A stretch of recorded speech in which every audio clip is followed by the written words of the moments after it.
Need you unmute. Unmute yourself. Unmute yourself, Bishop.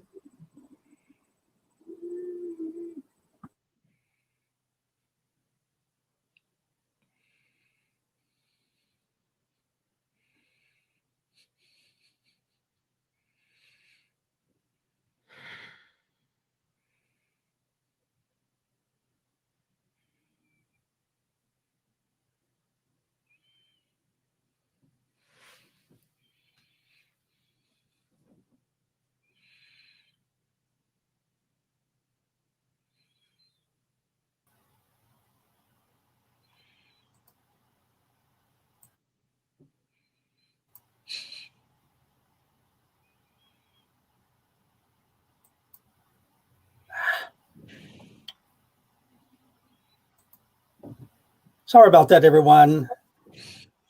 Good afternoon and welcome to the Chew.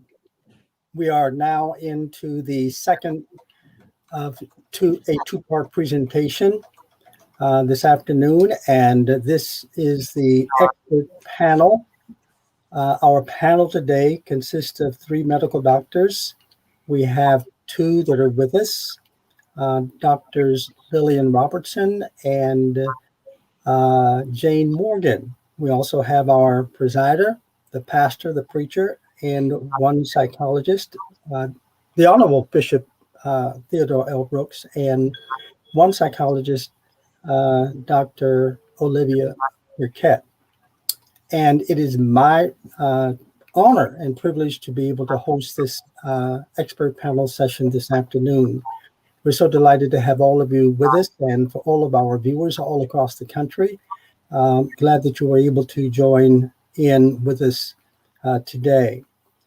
We had an absolutely wonderful time this morning in the roundtable discussion. I enjoyed and appreciated everything that was said and shared by all of those that were sitting around the round table and having an absolutely well-informed discussion about COVID-19 and the various vaccines that have been attendant to the condition or the disease at this point. So the panel today, expert panel, the intent is to respond to questions that we feel relevant and germane to a very fluid status of COVID-19 today and the attendant vaccines.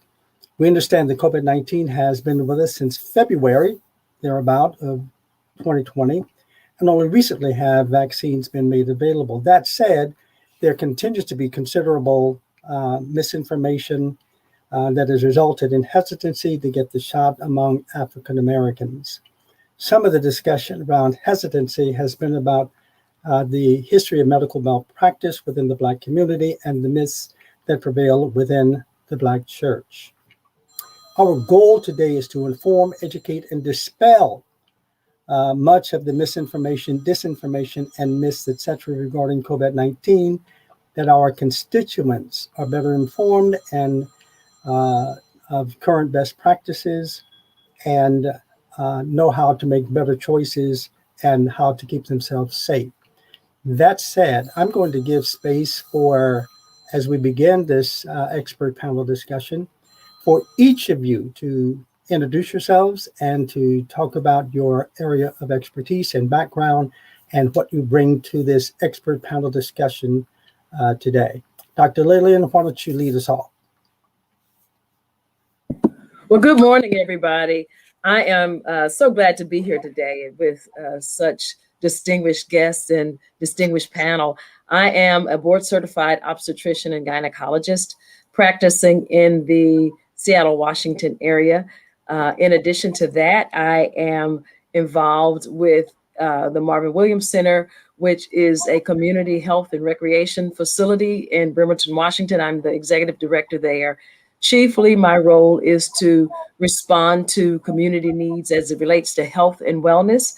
I'm a conference speaker, former First Lady of Emmanuel Church in Bremerton, Washington. And so I'm delighted to be here today. Thank you for having me.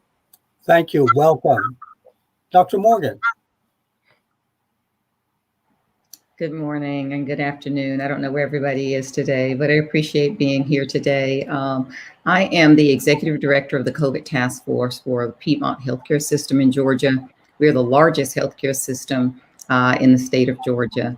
I am a formerly trained cardiologist, spent quite a few years in research in pharma and device industry before coming to Piedmont to lead their cardiovascular research program, research across the system, and then on to lead the task force. I am the president of the Southeast Life Sciences Organization, the largest biotech life sciences organization in the Southeast. I'm also an occasional CNN contributor as a medical expert. Thank you. Dr. Burkett.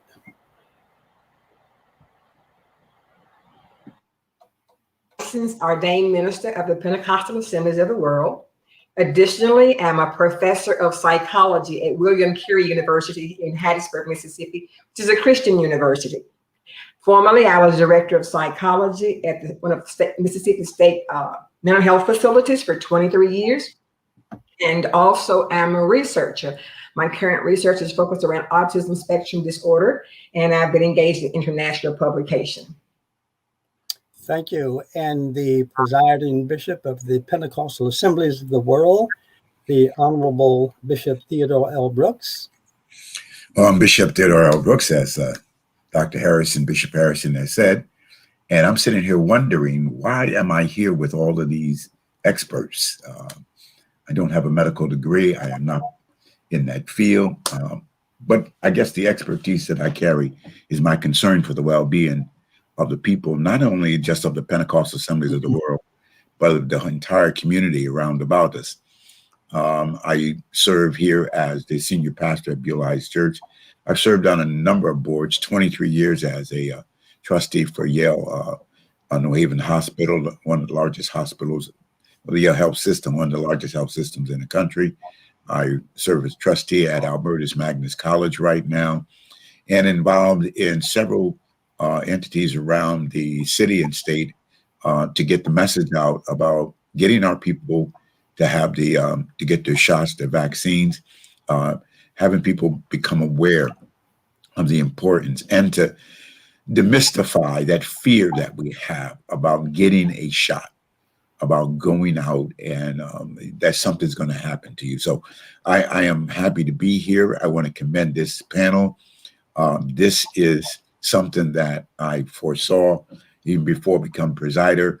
And I am so thankful that Bishop Harrison was just ready to take this and run with it and make it happen, because we do need to be able to understand we need to talk sometime, and we need to be able to talk to people.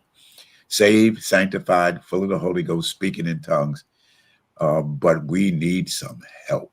And I'm thankful that you all have taken time out of your enormously busy schedules and come aboard to help Bishop Harrison make this panel, not only what it is, this group, what it is, but also to help the Pentecostal Assemblies of the World and set the model for other apostolic organizations, not to be fearful of having to sit down to talk to people and to express yourself without the fear that somebody's going to put a stigma on you. So I am honored and delighted to be here with all of you all, and very impressed by what I'm hearing. Of course, I know Dr. Robinson, I know Dr. Burkett, Bishop Harrison, Dr. Morgan, the first time meeting you. And wow, man, you go. You do it, my sister. That's what it's really all about. So let me get out of the way and back to you, Bishop Harrison. Thank you, Bishop Brooks. We'll be back to you shortly. We want to give space and opportunity for these experts to really talk. My background, of course, is as a clinical psychologist, as well as being a pastor for the last 40 years and being a member of the executive board of the Pentecostal Assemblies of the World. And again, I appreciate, as Bishop Brooks has said, the notion that our organization can greatly benefit from the field of psychology, and in particular, as it relates to spirituality and psychology. I think they are two concepts that need to be married in order for us to maximize our benefit from what we can gain through the practice of psychology within the scope of our spirituality. That said, let's dive right into it. Dr. Morgan, research tells us that Pfizer's COVID vaccine efficacy is 95%, Moderna's 94%, and Johnson & Johnson 66%. But what do these numbers actually mean, and how people understand these numbers affects how they think about the vaccine, whether they can get it, and how they behave after getting it, all of which have implications for the pandemic on a larger scale.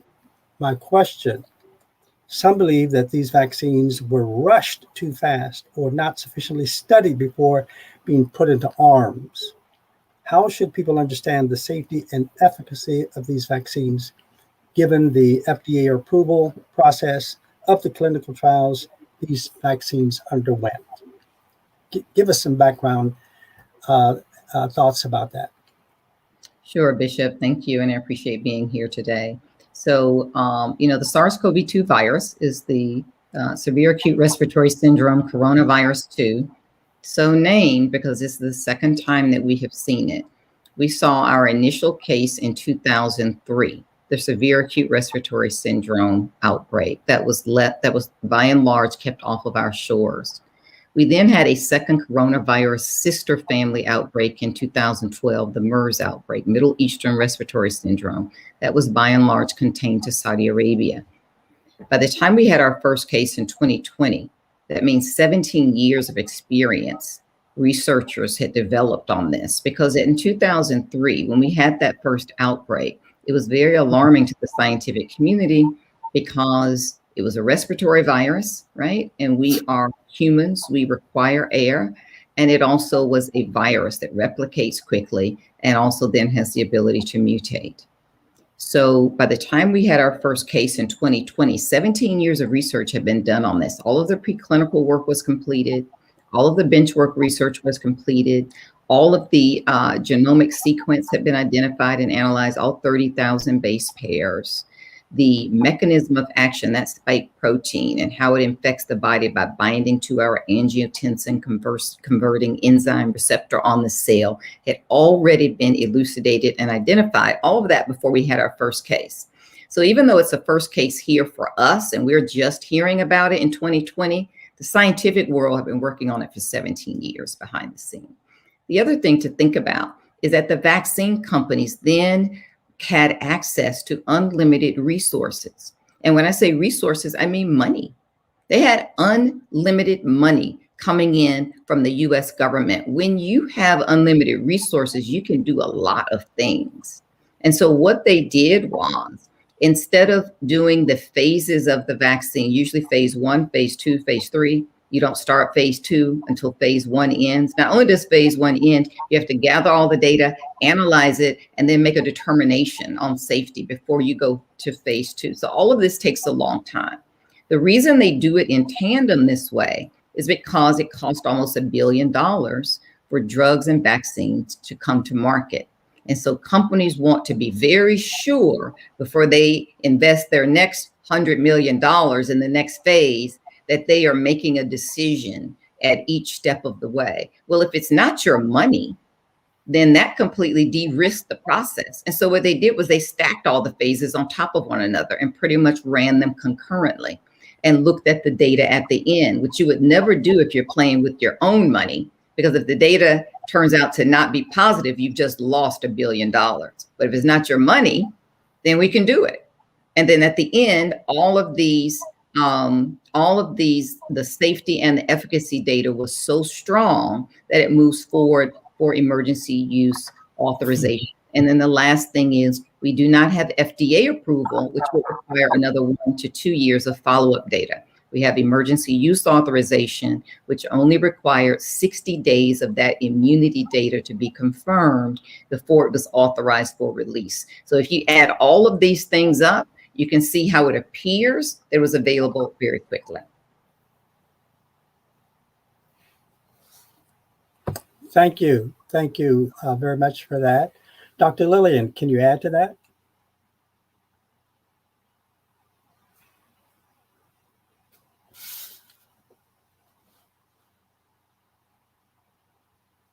We're not getting your sound. Yes, one of the things that, we work through as clinicians is, once that information and is available, is to help our community understand the safety. And, it was a real big challenge for us to understand because, of course, we had questions ourselves as providers, and then to encourage our patients to make sure they trusted those processes. Those are standard processes as it relates to research. But I think the messaging that we got during last year and during this pandemic was somewhat contorted, mixed, or just we were distrustful of it.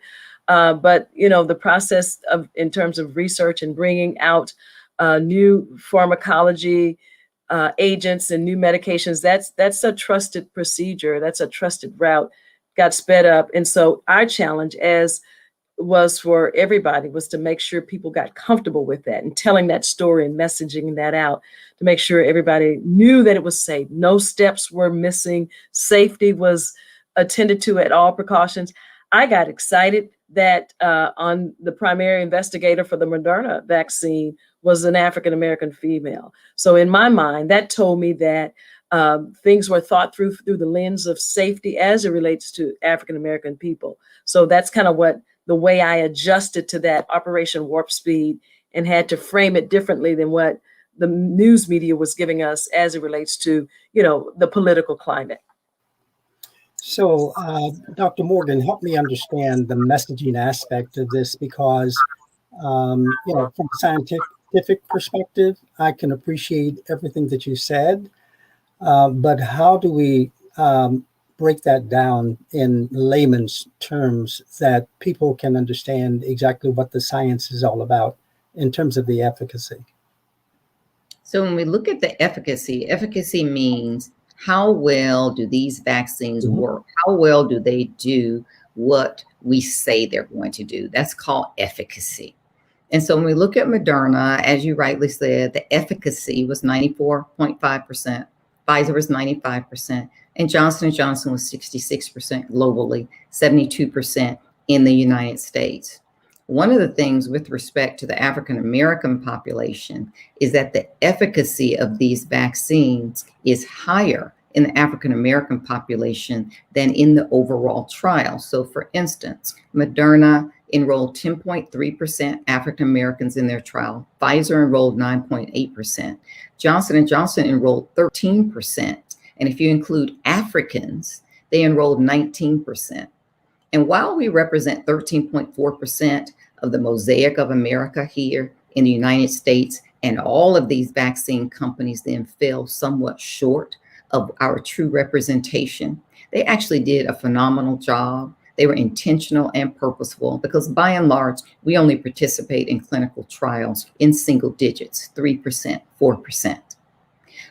Further, when you look at the swath of African Americans that participated in these trials, when you look at the actual data that was submitted to the FDA on which they granted the emergency use authorization, you see that all of the Black people who were enrolled in these trials, the African American subpopulation of these trials, when you look at the rate of the development of symptomatic COVID infection 2 weeks following the second dose of these vaccines, that number was 0.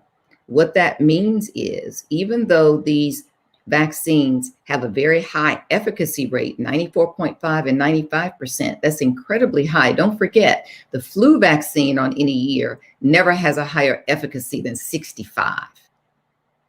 These vaccines were in the 90s, so much excitement in the scientific community. That being said, when we look at the African American population, that efficacy was 100%. So a higher efficacy of the subpopulation of African Americans than to the overall population. So we should feel confident that the data that went before the FDA, for which emergency use authorization was granted, is relevant to our population in both safety and efficacy. We had great representation, 70,000 people, more than 10% were African Americans. That's 7,000 people, 100% efficacy. Wow, that is absolutely phenomenal. Just that bit of information from a scientific perspective is really mind-blowing. However, the medical professionals predicted vaccine hesitancy might be an issue for communities of color that were hit hard by the virus, but have also been historically underserved or discriminated against when it came to healthcare. There has also been long-held mistrust of medical systems since Black people have been subjected to cruel experimentations in the past, most notably in the U.S. Public Health Service syphilis study at Tuskegee. So how do you respond to this prediction based upon the longstanding inequities in healthcare among communities of color? So we certainly don't minimize the Tuskegee experiment, right? So penicillin was first discovered in 1929. Tuskegee experiment began in 1932, enrolling 600 men, 400 of whom had active syphilis. That was supposed to be a 6-month study. It went on for the next 40 years. The men were told that they were just having their blood observed. When you look at tertiary syphilis, we don't even see it here in the United States anymore, meaning late stages of syphilis is devastating. You have no feeling on the bottom of your feet. We call that tabes dorsalis. You're unable to walk. You can't place your feet. You have mental impairment. The level of disability and the impact on their subsequent children and generations can't even be quantitated. The cruelty of that trial. It finally ended in 1972. And just to be clear, in 1932, that trial started. 1929, 3 years earlier, penicillin was discovered.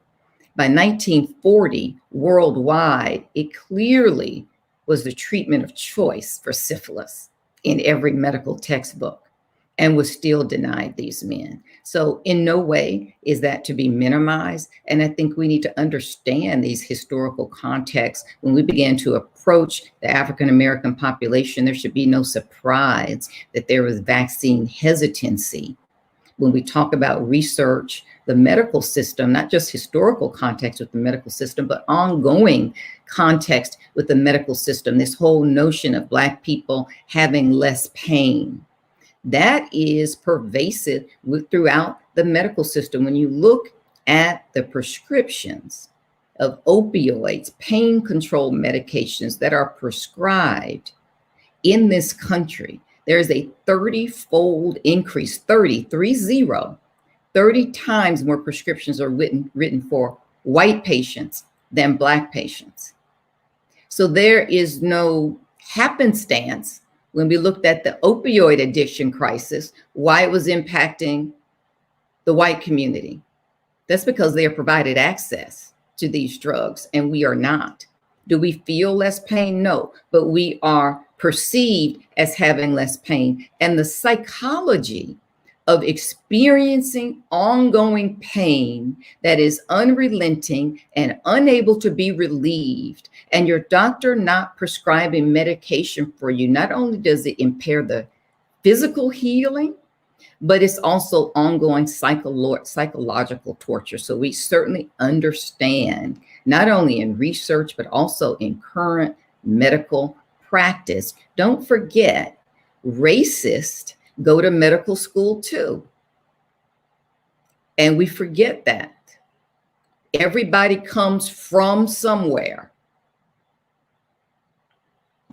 If I could add to that, Bishop, we see it in obstetrics and gynecology, just in the simple fact that we have to pay careful attention to new doctors and doctors, anesthesiologists in particular, and not validating the pain of Black women. I think Serena Williams saw that in her experience with maternity experience, where her pain was not acknowledged. And so I think that stems back from J. Marion Sims, who quote unquote is the father of gynecology, where he practiced and perfected the experiment in terms of the vesicovaginal fistula, women who had obstructed childbirth and had trauma to the perineal area. Well, he perfected that procedure on Black enslaved women without any anesthesia. And I think that's probably the birth of where, our pain has not been recognized. I don't know, but in our sphere, even in 2021, we still see those opportunities where let's just give her something. In the white space and in the Black space, she's just seeking pain medicine. So we still have to work with that opportunity, and that's still trauma that's occurred to us and that we've experienced through the years, but it's a real situation. Absolutely. Absolutely. Thank you for that. I want to bring in Dr. Burkett, because with all of what we are hearing thus far, there has to be some mental, emotional impact, psychological impact on communities of color, African Americans in particular. What are your thoughts concerning what has already been said about the mistrust?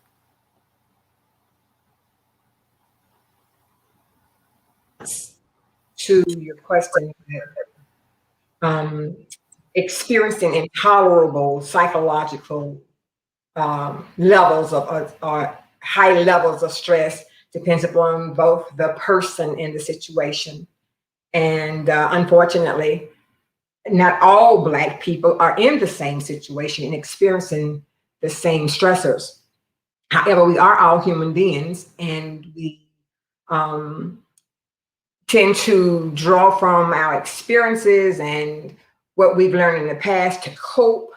Some have had more experience in coping and have developed some maintenance mechanism to help make things easier along the way. Some of us come from mixed backgrounds, where we draw from more than one culture, more than one set of rules, and it can sometimes make things difficult. But I will say this: we all do experience psychological stressors. We all do experience pain. And as it relates to what they were, the medical doctors were addressing with pain in the female body, I happen to know that sometimes depression in itself creates pain in the body.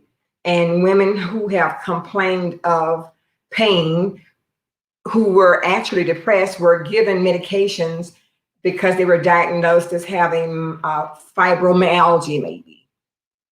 And so, that being said, the thing that I can contribute to this conversation would be, we need to make certain that we look at ourselves individually, what we're experiencing, know that our pain could be related to our history, whether we've experienced something vicariously through someone else, whether we've been in a situation where we ourselves had to fight or fend for ourselves, where we've had to file lawsuits to be recognized that my emotional and psychological pain could be also causing me physical pain. It's just whoever would understand all the ramifications that would link to the pain of the African American female is just so unheard of. We think all the way back to historically when we were in slavery and how against our will we were made give birth to babies that were of the Caucasian descent, being separated from them. This could go on and on and on, and I don't think it'll ever end as to the psychological and physical pain that we as a Black woman have been subjected to. You look even at the African race and some of those women in those various cultures where they were subjected to having their female body part, clitoris, cut and just mutilated for whatever reason. So we're just that double whammy. We're that female that catches it from all ends, yet we're strong, yet we've survived. Look, we've become medical doctors. We've become vice presidents of the United States. We've done a lot of things in spite of all of the physical, psychological, emotional pains and all of the drawbacks and all of the things that could have held us down. Yet we stand. Bishop Harrison. Thank you. Bishop Harrison, can I jump in for a second here? I know you have a litany of questions, but I like to throw a question back out to you, Dr. Morgan and Dr. Robinson, and also Dr. Brigette. I'm hearing what you're saying relative to the trauma that the African-American, male and female, has experienced over the course of history since being in this country. And that is traumatic. I'm looking at it now from a perspective, as you know, one of my goals and objective is to bring unity among the apostolic believers around the world, no matter what race they are. But I'm now having to deal with them. And some of our brothers don't want to have that exchange. Some of them don't want to have that exchange. So what do we do as a people who believe strongly and that all are equal, all are one? What do we do to get our people to understand? Because this still rolls out with getting the vaccine, and it's of the devil, and it's not of God. I'm trusting in God. Some of our forefathers died prematurely, possibly because they didn't want to go to a doctor. Mm-hmm. They didn't want to take medication. So I don't mean to jump in, but this is pressing on me. How do we get that message out so that our people can understand the importance of doing away with all of the nuances that prevent us from, one, coming together, two, being whole and healthy and solid and emerging forward? Am I making sense to you all? Bishop Brooks, you're reading my mind. That's exactly where I was wanting to go with the next question, because within the religious community, we do see a variety of opinions about both the virus and the vaccine.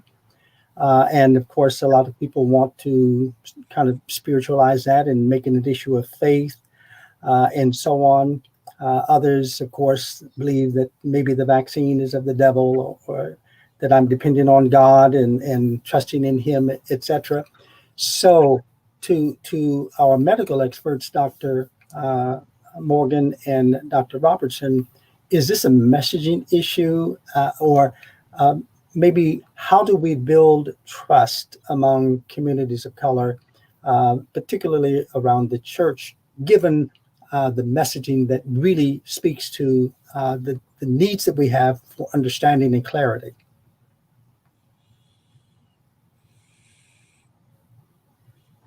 So I'll start, and I think certainly that is an issue that we are facing really in many organizations really around the world, that we're coming together. We have multiple multiracial organizations. The fact of the matter is, though, even within the church, no matter how multiracial your organization is, at the end of the day, when people leave the church, the white people have the privileges of being white, and your Black congregants have the burden of being Black. We say African American, we are African without culture, and we are American without privilege. And so I think we need to understand that we do need to all come together in this very polarized society. But different groups have different challenges within the society. And so I don't think that we can all be treated the same or addressed the same. Ultimately, certainly within the church or within other organizations, everyone should be able to adhere to the same rules of the organization. But the fact of the matter is, outside of that organization, we live in a larger societal construct. For me, that construct is the medical system. The medical system is inherently biased, even though it's multiracial. And how do we navigate that? And so I think these are the challenges that you're also going to find within your church. Certainly the last administration did not help to instill any trust within populations of color, any motivation to extend an olive branch when we see the evangelical Christians and what racism really takes in the form of Christianity and what that means. And so I think it's a tall order. I think you're up to it. I've got the medical system that I'm trying to navigate, and you can navigate your part. And if we can all just do our parts where we are, but we all sort of have this similar challenge that we are facing.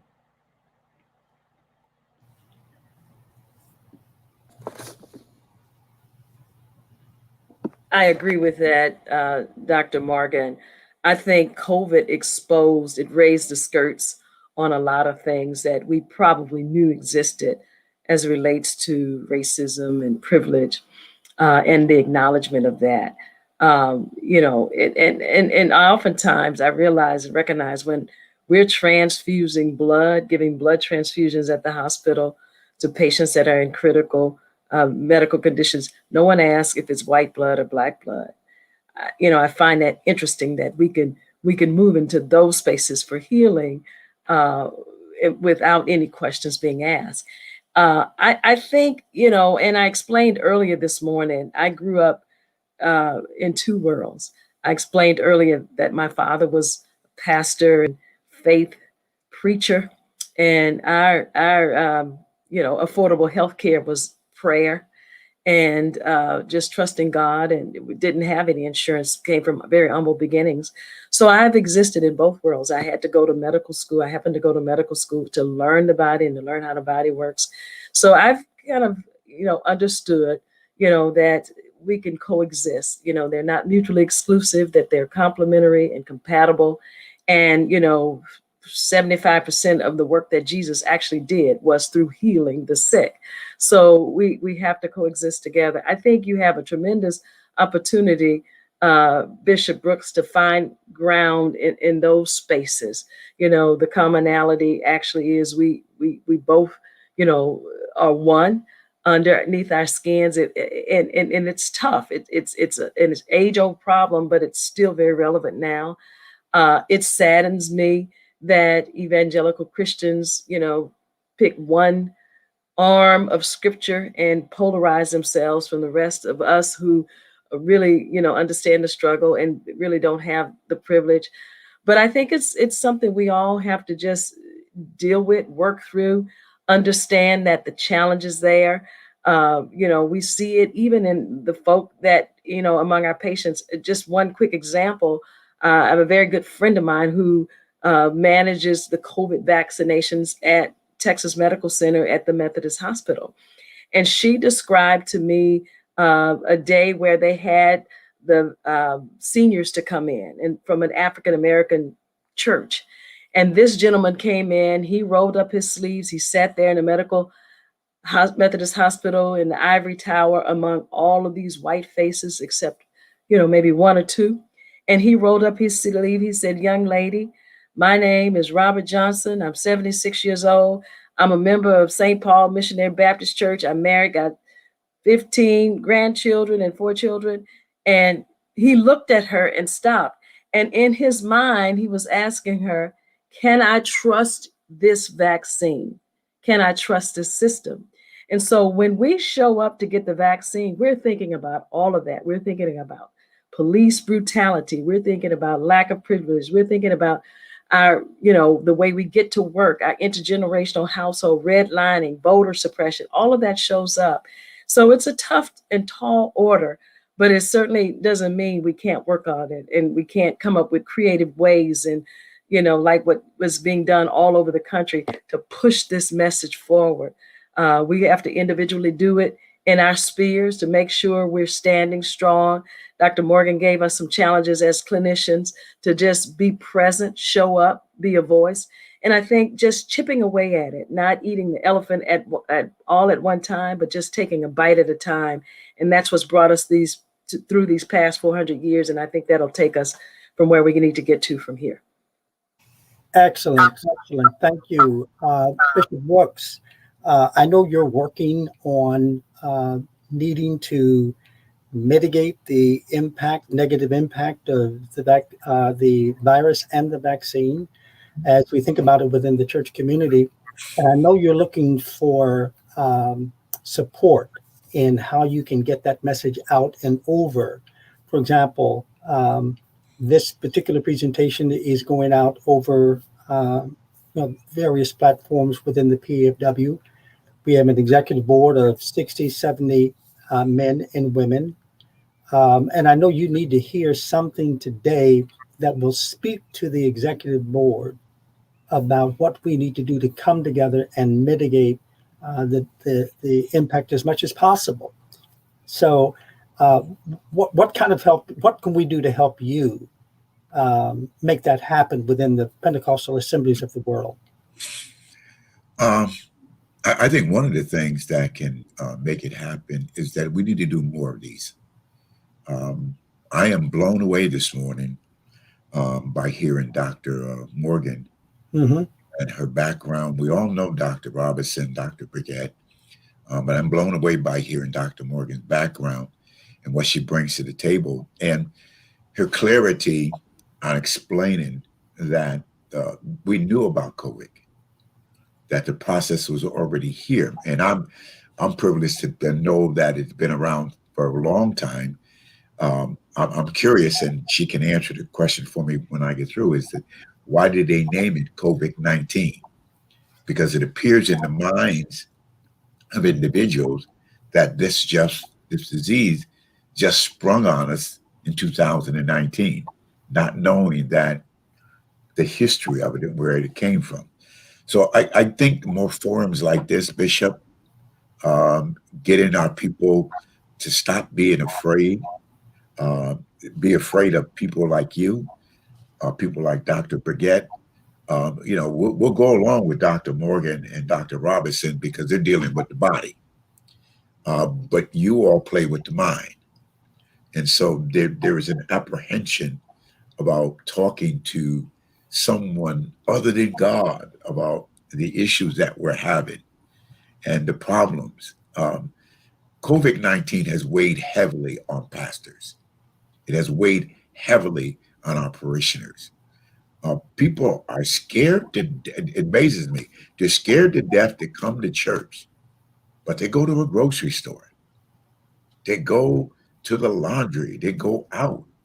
And even though you have the proper mechanism where the sanitizing, the mask wearing, the tracing, the temperature taken, the social distancing, sitting inside the church, I literally had some people who were absolutely fearful about coming in. And I think that for us to be continually informed, and there's one thing that we don't do, we don't pass the knowledge on. We don't share with our brothers and sisters the importance of having an accurate knowledge. I thought, when I was thinking of this panel this morning, I thought of the scripture where it says, my people perish for a lack of knowledge.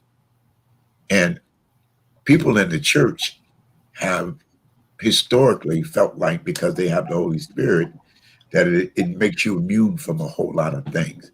And it doesn't. You're still subjected to all of the pain and all of the anguish. What Dr. Robinson shared about the fear of women, Dr. Brigette shared about the historical things. This is just fantastic. And we need to do more of this to get it out to our people so that they can be aware of the fact of this health and wholeness and wellness group that is there to help them and to give them a solid, mindset. You know how I think. I told you our relationship and what it entails, Right? what you are to me. So listen, my therapist retired. He decided that he was assistant professor of psychology at Yale, and he retired. And he said, "Don't call me, man." I said, "Man, what if I need some help?" Now, see, people in my position would be scared to say that because it's a fear that, what do you mean you need some help? I'm coming to you for help, Bishop. And you're talking about you need some help. Yeah, I need help to deal with me so I can deal with you.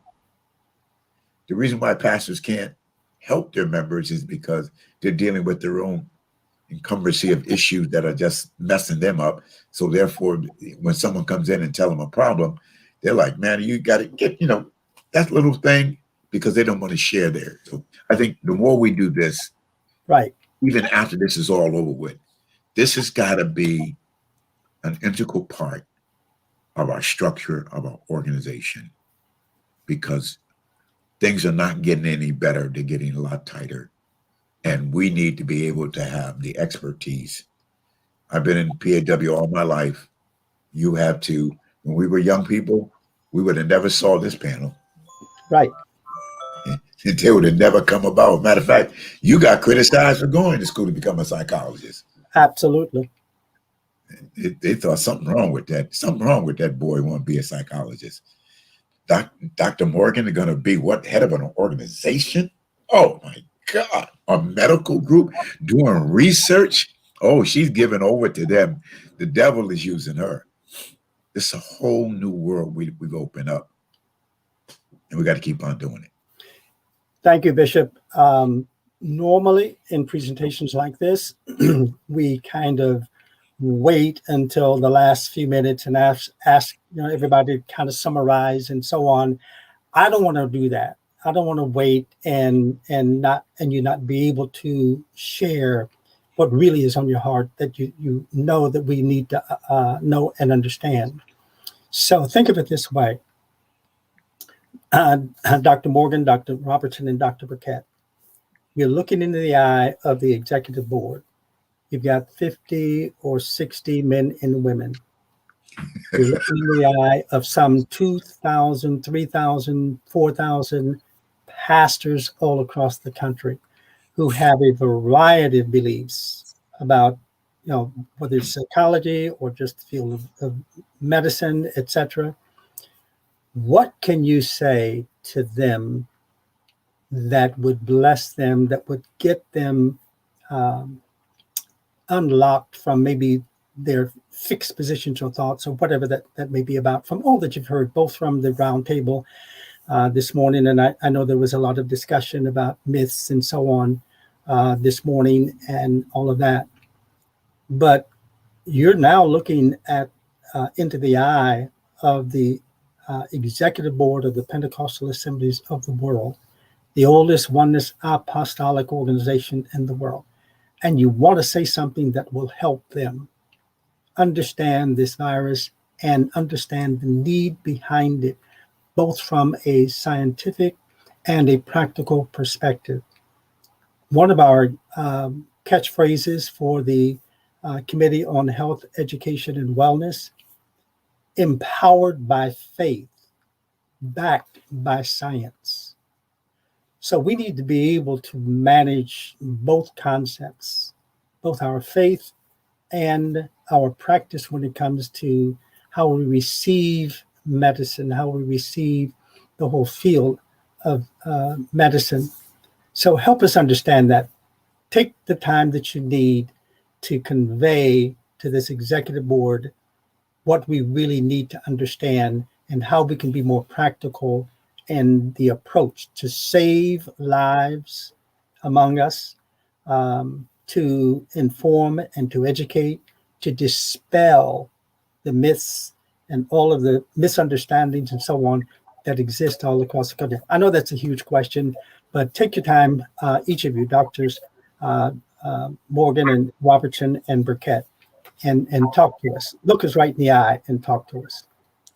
So I'll start. One of the things that I'd like to convey, I think, in closing, is this concept of herd immunity that I think people don't understand completely.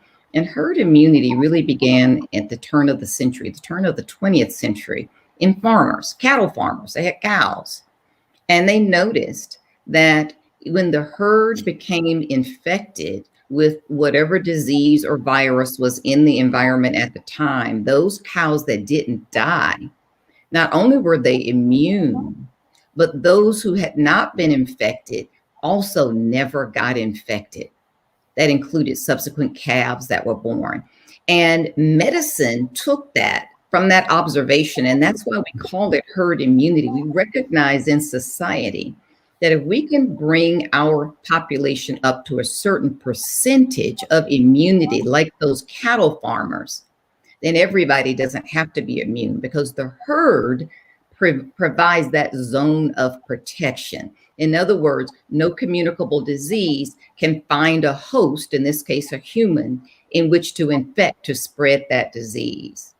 So when people talk about, I never get vaccines, I'm always healthy, I don't want you to think that somehow these people have a superiorly evolved immune system, or somehow they have some physical ability that you don't know of, or some divine ordination that protects them from all viruses. No, they're healthy because you and I got vaccinated. Their health is actually predicated on what my actions are. I take on their responsibility for them. And so really what you should be concerned about is not your health. You should be concerned about mine. As long as I'm healthy, you get to stay healthy.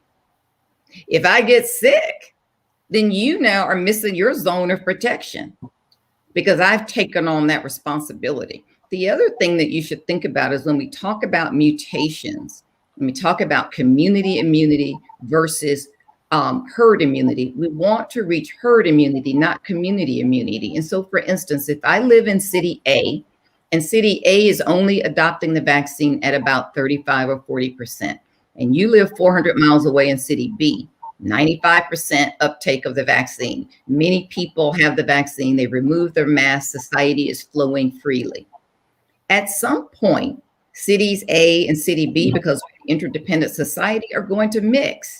Not only that, people from A and B will go on to C. What happens in my city, because we didn't get vaccinated, is mutations started to develop. And then we bring those mutations to people who were vaccinated. And those vaccines then run the risk of being overwhelmed by all of the new mutations that have developed since those clinical trials closed and that formulation was approved. And then we start all over again at square one, where the vaccine companies have to go back and create a formulation that addresses all the mutations that developed in my town because we didn't get immunized. And now those mutations are overwhelming the immunized population in another city. So community immunity doesn't work. We have to look towards herd immunity, and that's probably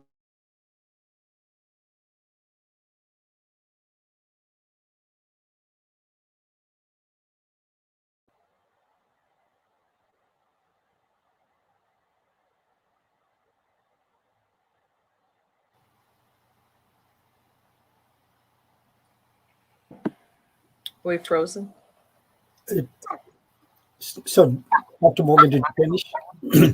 yes. Thank you. I think I don't know how much was heard. I don't know when we froze, but yes, I finished. That would be my closing statement. Thank you.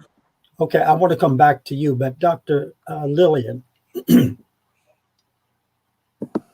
Wonderful. Yeah, that sounds a lot like what we're mandated to do is to love our neighbor as ourselves, Dr. Morgan. And it's self-care, self-love, and also safe care. But what I would stand before the board, the executive board, and say is to just encourage them to trust the science. That science is God's idea. He made all of this. He gave us, we trust him for the wisdom. And so this is nothing that man has come up with. This is science. This is God's creation as well. And I'd also tell the executive board that health is our greatest asset in the church. We can't do anything for the Lord if we're not healthy. So if you just kind of just have to put that in perspective that, we got to invest in our health. We got to invest because, there are a lot of things that can distract us, but, we can be silenced and this whole organization can become extinct if we're not healthy. So we have to value our greatest asset, and that's our health. And then we're in remembering the Tuskegee study that we talked about. Dr. Morgan described how penicillin, which was a known cure for syphilis, was withheld knowingly. And so in my mind, here we are in 2021, and we know of a safe cure. Not a cure, but a treatment, a way to prevent death, a way to prevent severe disease, knowingly that will help us. So in my mind, to withhold that from ourselves during this time, are we doing the same thing over again? Are we repeating the same missteps? And so I challenge the board to think about that. I also challenge them, we utilize the assistance of physicians in healthcare in the areas that we believe we're comfortable with, like taking Tylenol, like wearing eyeglasses, like taking high blood pressure medications, chemotherapy if we have cancer, and insulin for our diabetes. Do we know what's in the chemotherapy? Do you know what's in the Tylenol?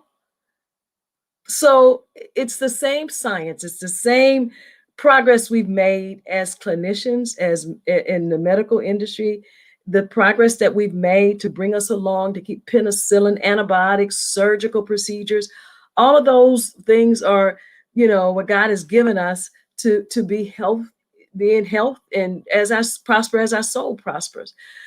Those are not mutually exclusive things. I think that what I'd like to share is that you're having, when you say you're having faith in God, God has given us tools. We're instruments. We're hands of God. He's not walking around anymore. We're the hands and feet of God, touching the lives of folk. Healing sometimes comes instantaneously. We read that in scripture, but at the same time, healing comes through surgery. Healing comes through making sure your blood sugar is stable with insulin.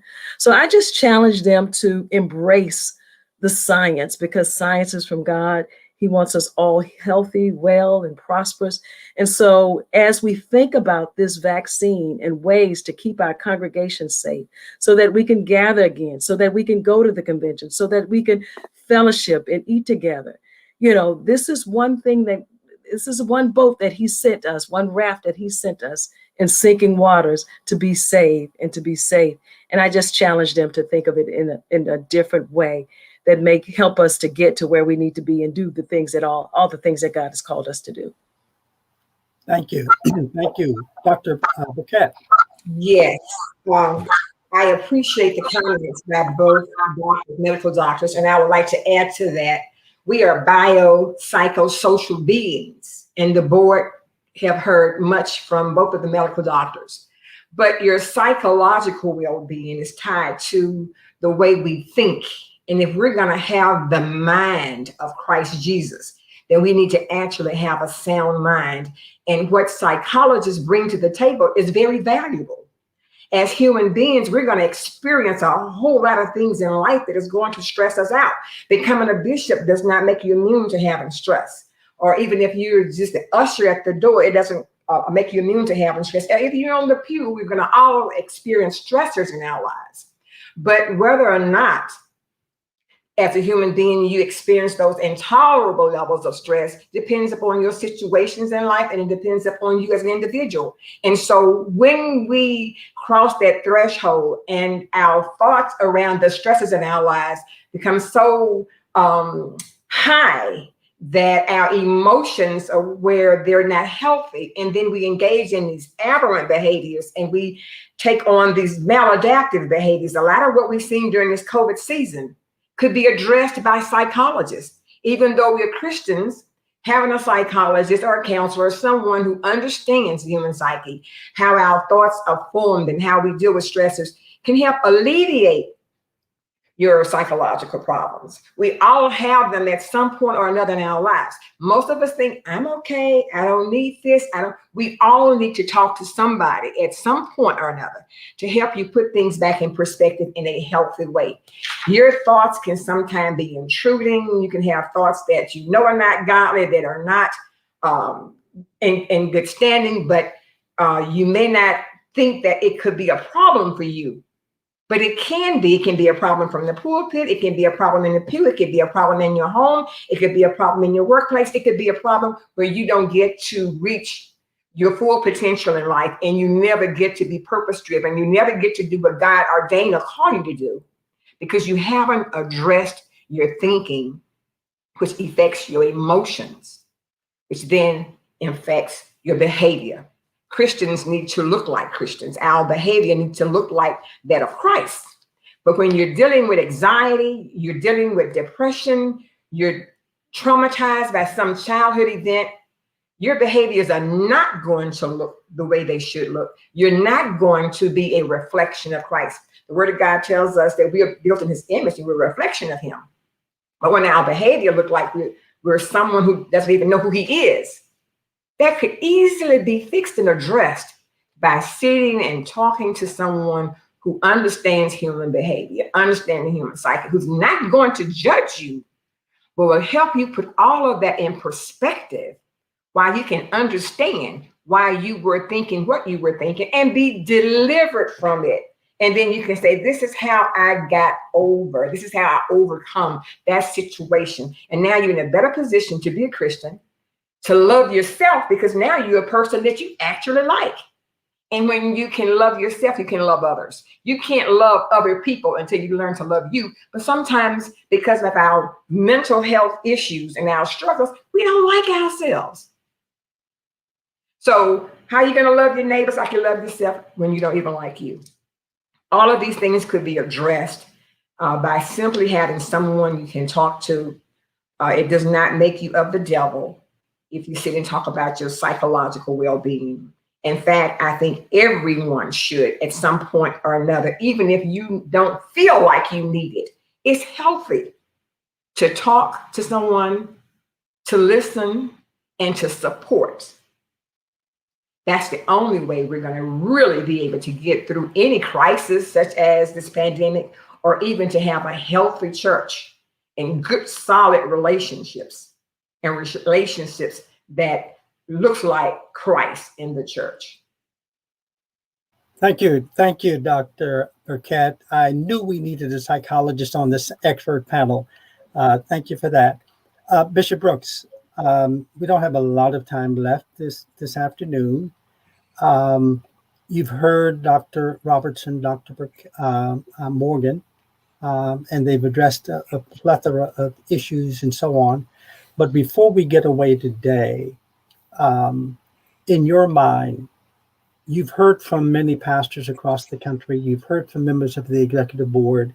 Is there a key question that you've heard from them that you feel like needs to be answered, and we have the experts here to do that? What would one of those or two of those questions be that everybody needs to hear among the executive board, or an answer to among the executive board, or many of our pastors are all across the country who are hurting as a result of this pandemic, who are hurting as a result of the mindset that they've adapted and behaviors behind it that have not been supportive of being safe and healthy. We have many pastors that have passed on as a result of COVID. Right. And it has been impactful all across the country. And I want our executive board and our pastors to really get a sense that we're speaking to them, that we're looking them in the eye. You know, it's just across the table. You know, the theme of CHEW is all about welcome to the CHEW. It's a takeoff from the view, but we want it to be able to just organically kind of come together. We have experts here.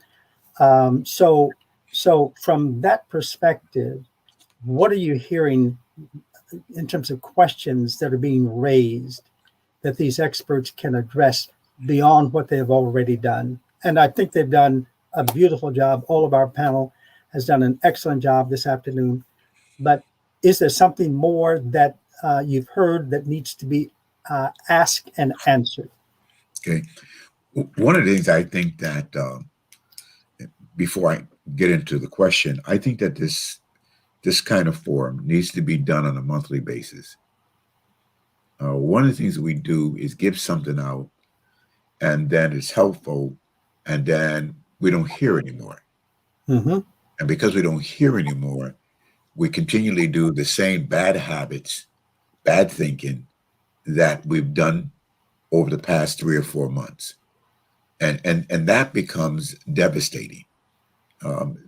Consistency, and you know, the consistency is needed in order for people to understand, because they're not at the same level that you all are at.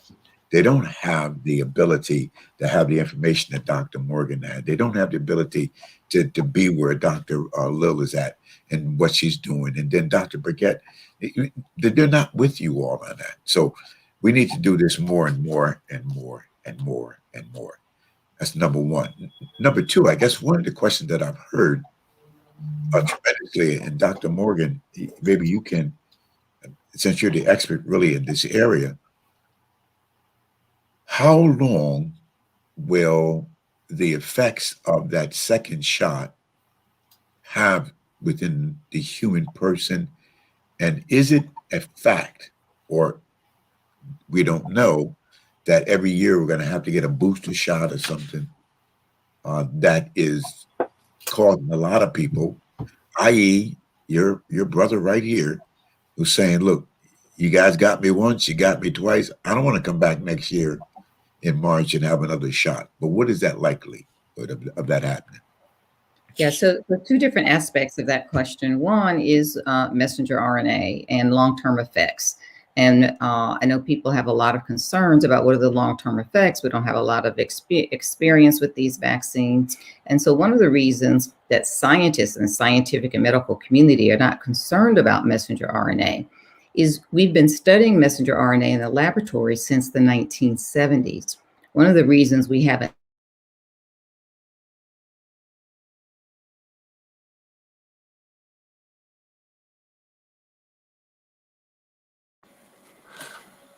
You froze again.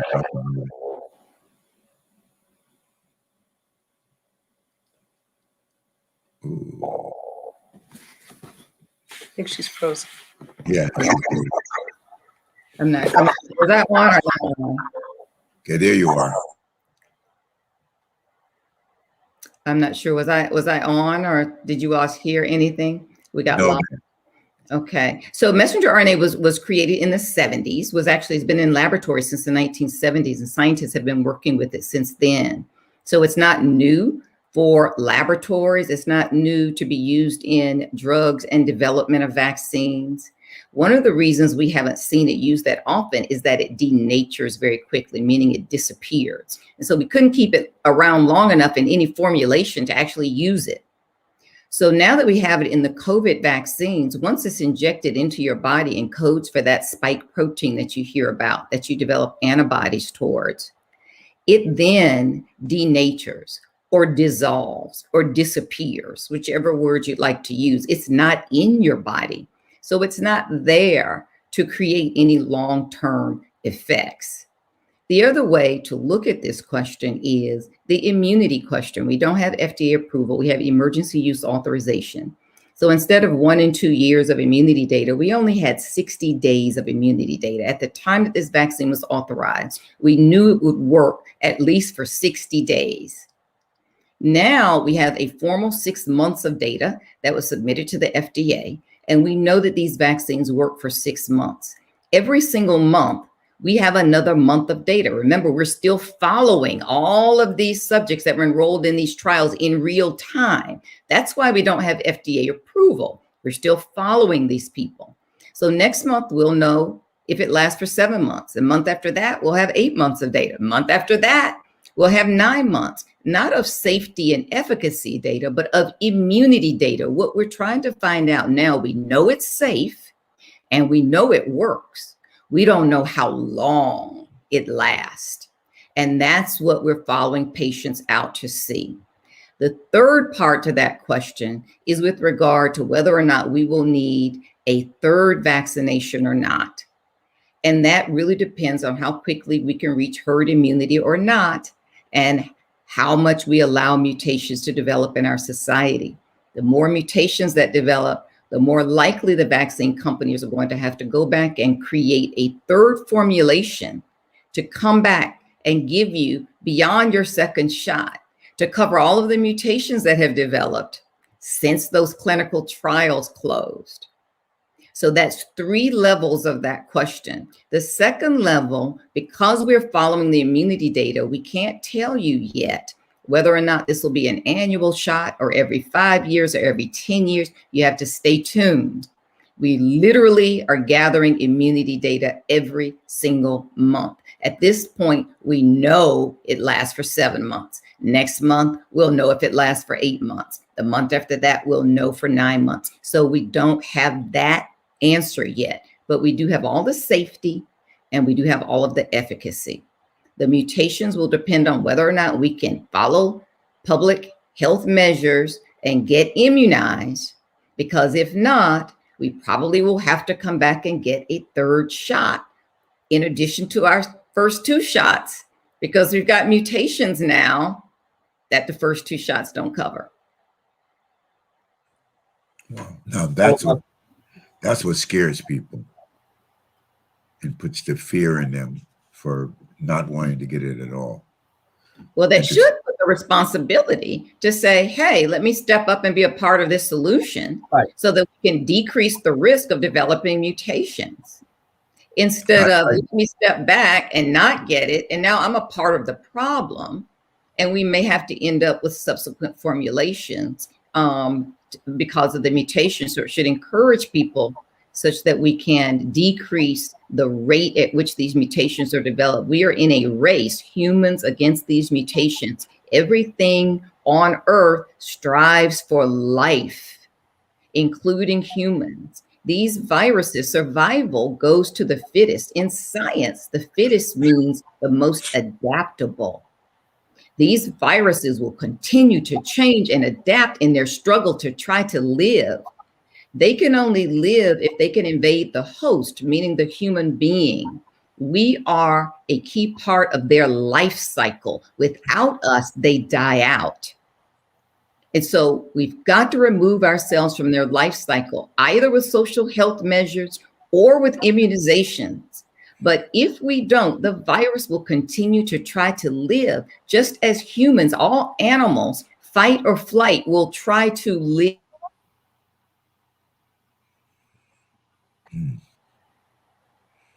You went blank again, Doc.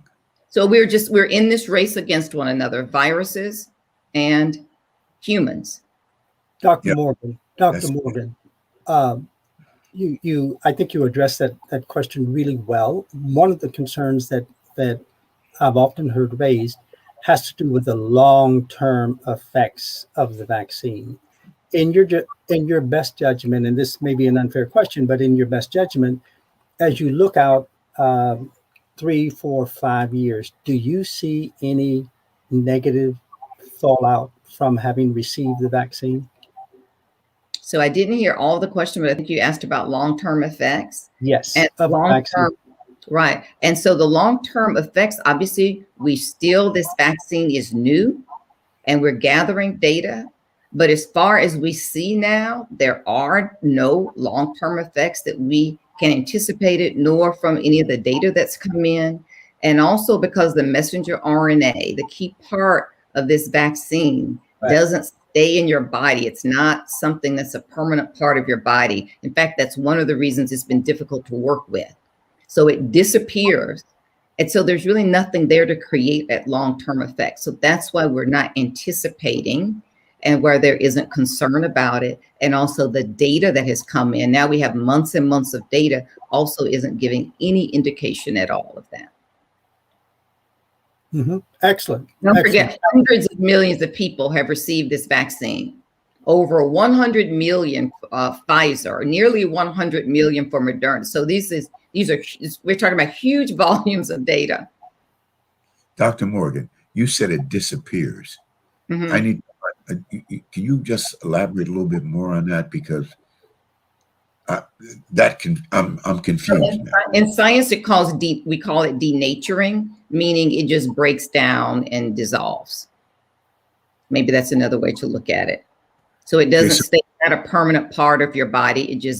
It's called denaturing. It just breaks down and eventually dissolves and disappears.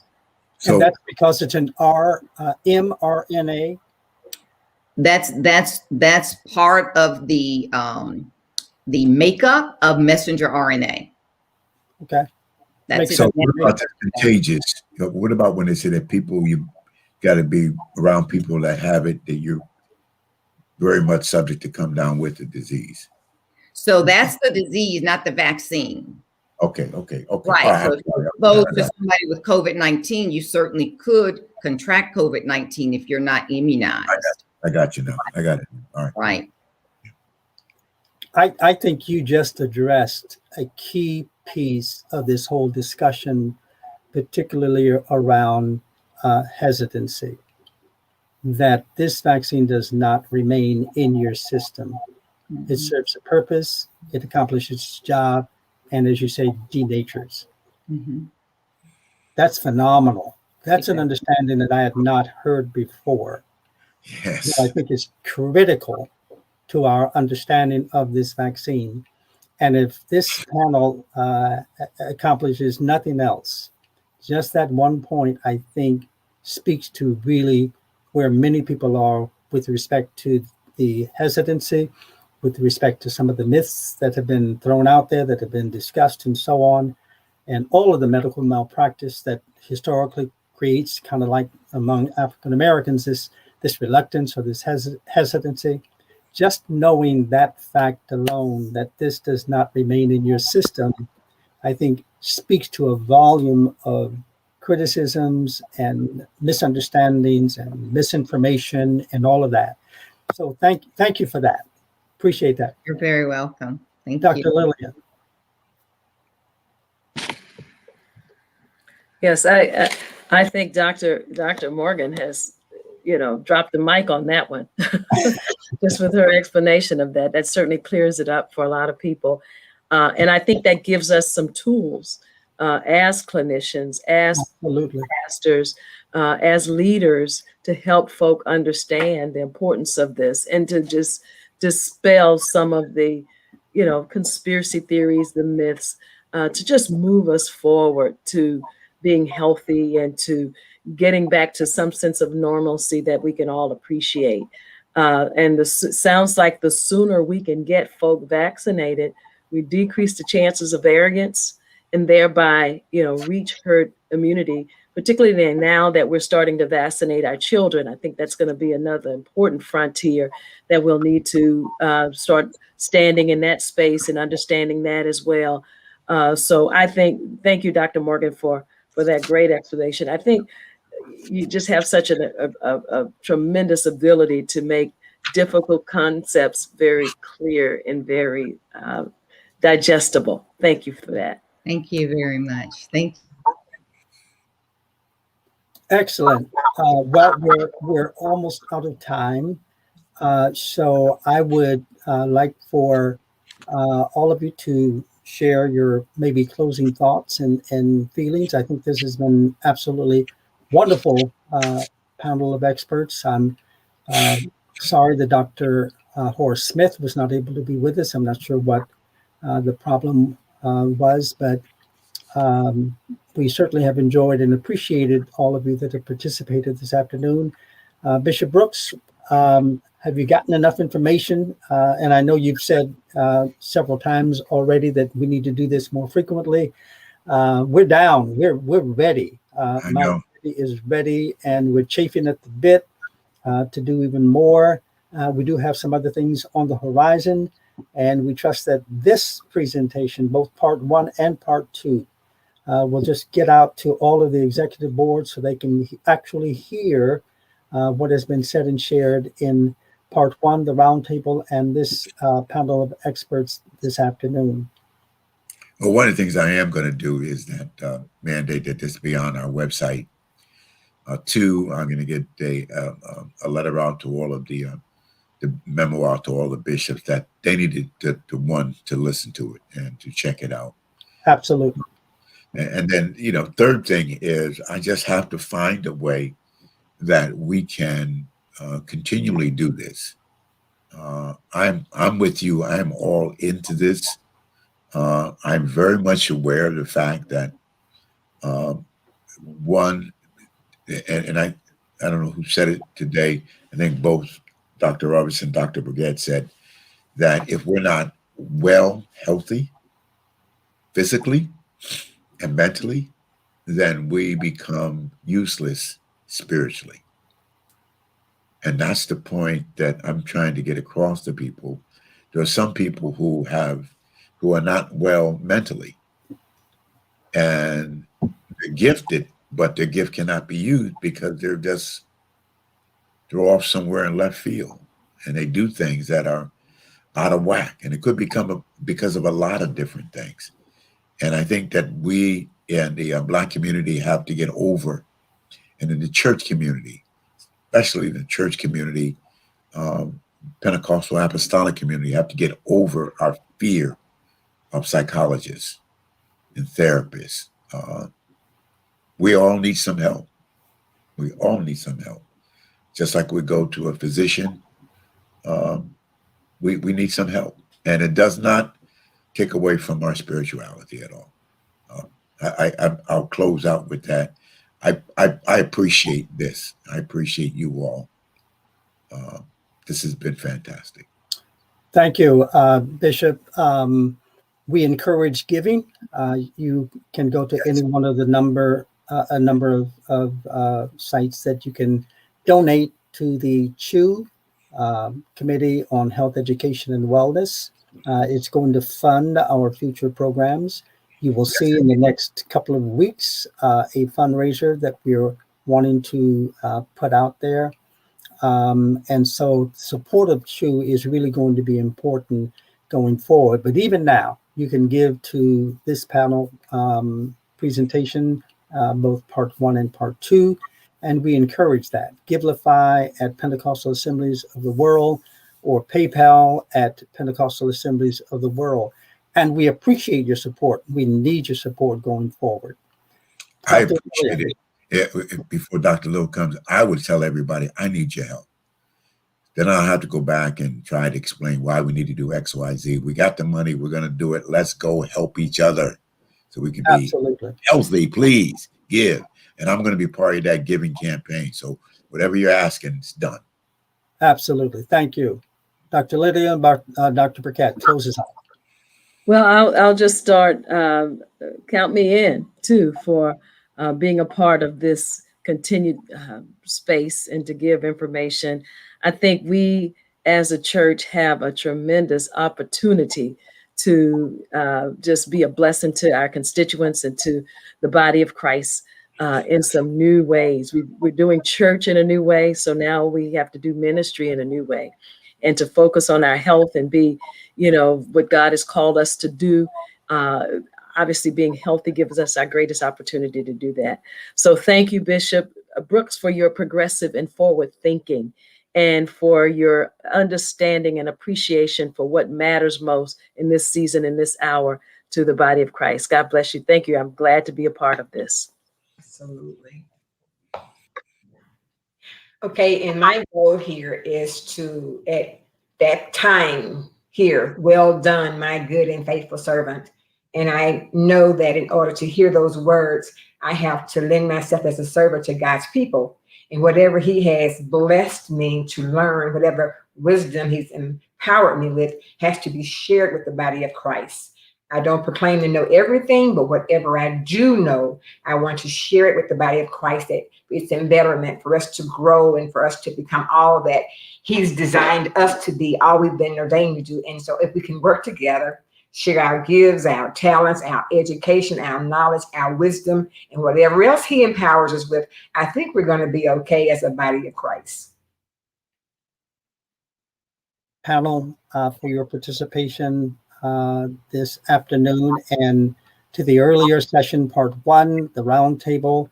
We're so glad to be a part of this whole project of communicating mental health issues to the oldest oneness apostolic organization in the world, the Pentecostal Assemblies of the World. And we bless all of you, all of our executive board members, all of our pastors, all across the country, all of our constituents. I trust that this presentation has been a blessing to you. It has certainly been informative. I've learned a lot, and I expect to learn a whole lot more going forward.